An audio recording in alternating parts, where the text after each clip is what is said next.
Jeff Hnatiuk, CEO of Sports Manitoba, and you're chairman of the Canada Summer Games, correct? President and CEO of the Canada Summer Well, Games. I stand Same corrected. with me, Okay, so tell me, two questions.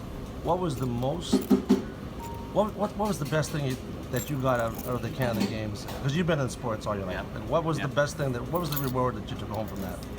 Well, I think the biggest reward is seeing providing the kind of experience that you do for the athletes, right, Right. from right across the country. But I think the other part of it too is how the community really embraced the games. Yes. Like, it was unbelievable. We broke attendance records, and I mean, it was crazy how the community, the corporate community, people buying tickets, the support for the games was just unbelievable.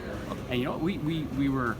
One of our biggest challenges was Winnipeg was the largest city to ever host the Canada Games, right? So we thought, you know, games might get lost in the shuffle of everything that goes on in a larger city, especially in the summer. Right. But it's just the opposite. 6,000 volunteers came out to help out, and I said attendance record. So it was Well, they call Winnipeg crazy. the volunteer city, For sure. and it turned out to be the case. Yeah. I promised you two questions, so this is the second Yeah. question. I now live in PEI. My son's a good soccer player. Yeah. And it bugs me that everybody in PEI has the attitude that they're from a small city, so that they can't compete against other cities. Now you're shaking your head up and down, and you know this. So I was in Argentina, Yep. and there's a country called Paraguay that has got 5 golf courses, 1,000 golfers, and they have a winner on every major tour in every major tour in the world. Yep. Talk to me.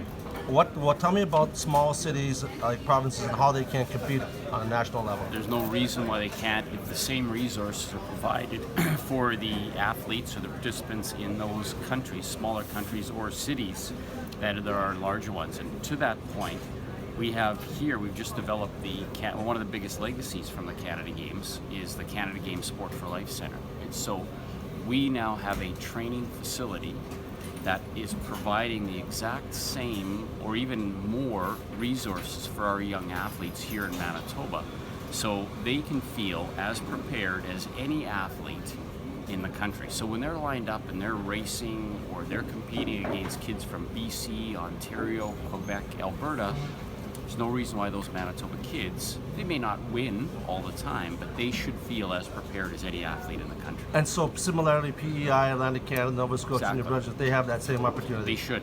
I mean, and it's really up to those provincial governments to provide, and you know, the sport organizations to provide those kinds of resources for those athletes. Because in a country like Canada that has everything that we do, I believe that every kid, every athlete should feel that they're as prepared as any other athlete across the country. And the exposure to these young kids from everywhere else that they think that they're coaches and stuff, tell them they don't have a chance. That's not true. They have a chance. Shouldn't be true at all.